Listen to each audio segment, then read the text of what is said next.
नमस्कार, देश परदेश में आपका स्वागत है। हमने अभी देखा कल बंगलोर में एक इंडिया फाउंडेशन नाम की संस्था है, जिसके संस्थापक शायद अजीत डोभाल साहब और उनके बेटे हैं, और मैं तमाम कई सारे दोस्त भी हमारे उसके सदस्य हैं, और वो भारत के बारे में नई तरह सोचते हैं। तो उनके तहत एक सभा में हमारे उड़ान मंत्री ने एक नई उड़ान ली। वो उड़ान वैचारिक थी। उन्होंने कहा कि हमारे प्रधानमंत्री आजकल एक महान भारत की कल्पना कर रहे हैं, और उन्होंने दुनिया भर में हमारी जो है साख है बड़ी ऊंची कर दी है। बहुत अच्छी बात है। उन्होंने ये भी कहा कि हमें जो बनना चाहते हैं वो बनने के लिए जो हमारा अमृत महोत्सव जारी है, और जो अगले 25 साल हैं 100 साल पूरे करने में, उसमें महान बनने के लिए हमें अपने आप को सक्षम बनाना पड़ेगा, कुशलता लानी पड़ेगी, कैपेबिलिटी कैपेबिलिटी कैपेबिलिटी। ये उनका भाषण था। उन्होंने बड़े जोर से कहा कि अगले 25 सालों के बाद दुनिया की आमदनी का चौथा हिस्सा भारतीय होगा। बहुत बड़ी बात है। वैसे तो हर 5वां भारतीय आदमी भारतीय है, लेकिन जो 25% जो होंगे वो हमारे काम करने वाले होंगे। जो आमदनी का हिस्सा जो होगा 7वां होगा, यानी कि हर चौथा काम करने वाला एक भारतीय होगा। शायद इसलिए कि विदेश के लोग काम करना बंद कर देंगे, या कम काम करेंगे, आधा समय काम करेंगे, हम ज़्यादा काम करेंगे। तो हर चौथा आदमी भारतीय होगा काम करने वाला दुनिया में, और 7वां हिस्सा जो है आमदनी का हमारा होगा। हमारा दुनिया का जो विकास जो हम तय करेंगे संतुलित होगा, विकेंद्रित होगा, सुंदर दिखेगा, और उसमें हम जो भौगोलिक जो एक एकाग्रता की बात करते हैं उसमें हम आगे रहेंगे। और उन्होंने ये भी कहा कि जो समाजवाद का जो एक हम लोगों ने पिंजड़ा अपने ऊपर थोप लिया था, उससे हम निकल चुके हैं अब, और जो एक हमारी दृष्टि जो कमज़ोर हो गई थी दुनिया को आगे देखने की, उससे निकल रहे हैं, और अब हम आत्मनिर्भरता का रास्ता चुन रहे हैं। अब सोचिए, पहली बार किसने नारा लिया था आत्मनिर्भरता का? तो फिर आपको शायद अगर याद अभी भी हो तो नेहरू जी याद आ जाएंगे। जवाहरलाल नेहरू, सेल्फ रिलायंस की बात वहाँ से शुरू हुई थी। आत्मनिर्भरता का नारा तब दिया गया था। अब वो दोबारा नरेंद्र मोदी भी कर रहे हैं। और ये भी कहा गया है कि पिछले 8 सालों में भारत सरकार, मोदी जी के नेतृत्व में भारत सरकार ने, ये मोदी सरकार नहीं, ये भारत सरकार है।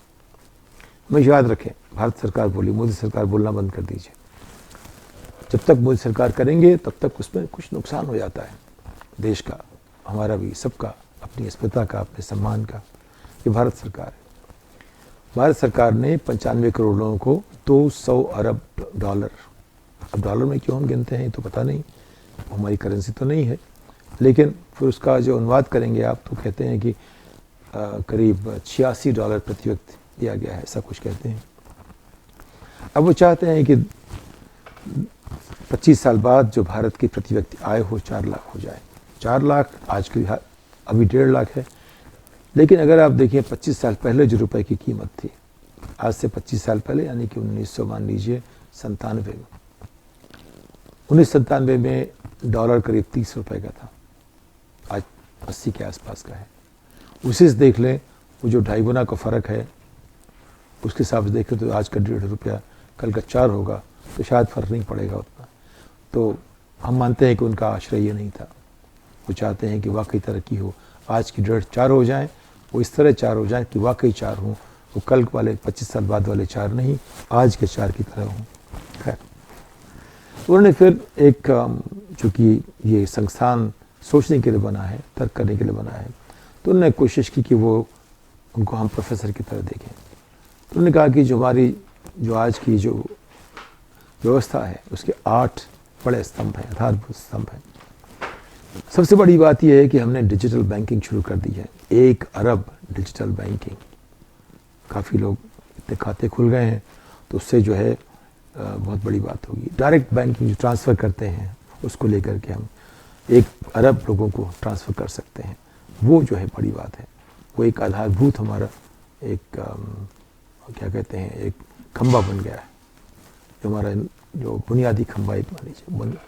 दूसरा है कि जो हमारा जो इंफ्रास्ट्रक्चर का विकास हो रहा है, जो शहरों को जोड़ने का, सड़क का, रेलगाड़ी का, हवाई जहाज़ का, हवाई अड्डों का, ये पोर्ट्स का, जो भी बना रहे हैं हम, और जो बड़े शहर को छोटे से छोटे को उससे छोटे से जोड़ने की बात, और अंत में आखिरी मील पे गांव से जोड़ने की बात, ये जो बन रहा है ये हमारा एक बहुत बड़ा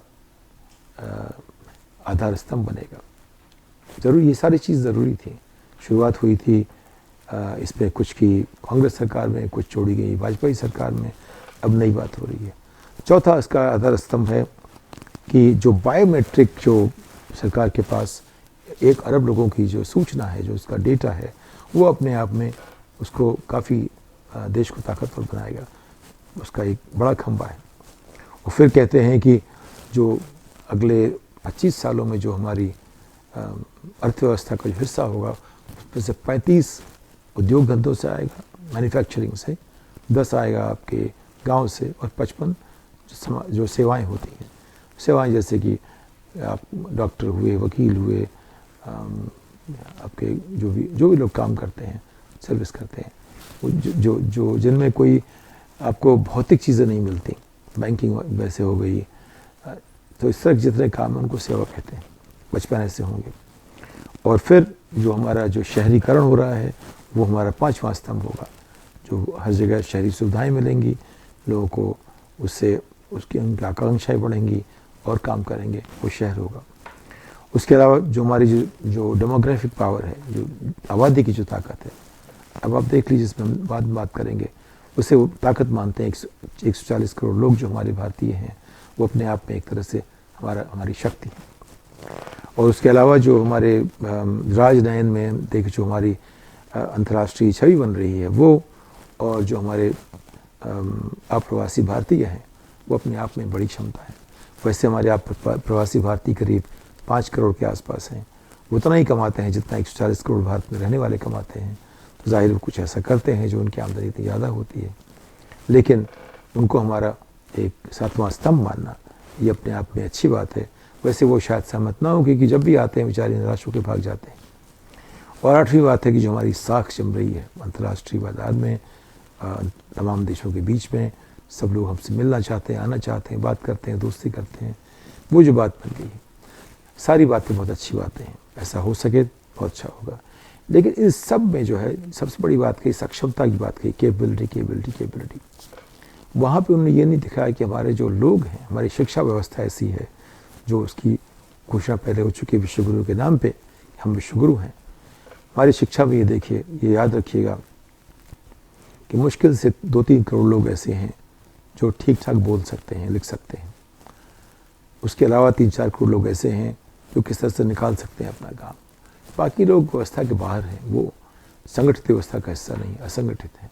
समझ उनमें वही है जो सबके पास है। शिक्षा की सिर्फ कमी है, जिससे कि उनकी भाषा वो नहीं हो पाती, जिससे कि उत्पादकता बढ़ती है, जिससे कि वो कुछ ऐसा कर सके जो दूसरों पर निर्भर ना हो, बल्कि खुद अपना कर सके। ऐसा नहीं होता है।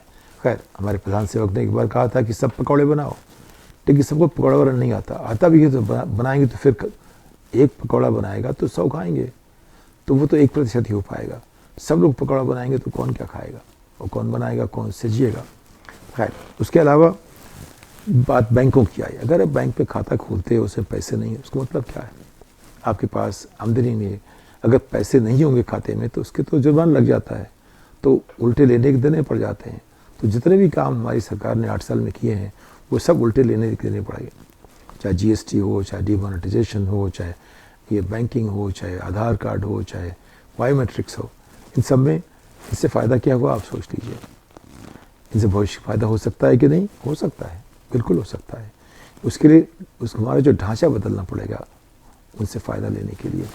और अभी भी जो हो रहा है वो ऐसे स्तर पे हो रहा है जो दुनिया में कहीं उसका कोई मतलब दिखता नहीं है, कायदे से देखिए तो। खैर, अब जब शहरों की बात देखिए, आपको याद होगा 100 स्मार्ट सिटीज़ बनने वाली थी। उनका क्या हुआ? एक शहर स्मार्ट कैसे होता है, उसमें क्या क्या होना चाहिए स्मार्ट बनने के लिए, ये कौन बताएगा? जब वाजपेयी जी से मेरी एक बार मुलाकात हुई, जब वो प्रधानमंत्री बनने वाले थे, उस दिन हमने उसके साथ छोटी ज़रा सी बातें की, एक संपादक के नाते, अब नए प्रधानमंत्री बनने वाले की बातें कर सकते हैं। उनमें एक बात पाई, सड़क की बनी, NHAI बनाया गया, national highway authority of India. मुझे याद है जो पहले उनके चेयरमैन थे, मैं गलती से वहाँ पहुँच गया उनके साथ, तो उन्होंने कहा आपके यहाँ किसी को पता ही नहीं कि नेशनल हाईवे होता क्या है। उनका ये कैसे कहते हैं आप? मैंने कहा ये बैठ के सुनते हैं। तो जो उनके निदेशक मंडल के लोग थे और वो लोग बता नहीं पाए कि क्या होता है, सबकी धारणा अलग अलग थी। अगर एक बोर्ड में, एक संस्था में, बोर्ड लेवल पे एका ना होगी, इसका मतलब क्या होना चाहिए? वही देखा, अब दिल्ली से जयपुर जाते थे तो वहाँ देखिए कोई महिला क्रॉस कर रही है, कोई गाड़ी चल रही है 100 किलोमीटर पे। हाईवे का मतलब बनाया था आइजनहावर ने, इसको हाईवे कहा गया। और उसकी जो परिलक्षित हुई है यूरोप में, बाद में जाकर के नकल अमेरिका की करके, उन सब में एक कुछ नियम थे, कुछ कानून थे, कुछ ढांचा था। वो जो हमारे यहाँ के हाईवे उन सबसे बहुत कुछ अलग था। अगर आप परिभाषा नहीं जानते तो सिर्फ दोनों देख लीजिए जा करके। तो उसी तरह से हर चीज़ जो सरकार का, स्मार्ट सिटी में वही बात हुई, और जो भी हमने किया, बैंकिंग की भी वही बात है। बैंकिंग का खाते खोलने का मतलब क्या होता है? वो लफाजी हो सकती है, जुमला हो सकता है, उससे क्या फ़ायदा होगा? वैसे ही जो हमारे स्मार्ट सिटीज़ जो नहीं है स्मार्ट, उनसे हमें क्या फ़ायदा मिलेगा?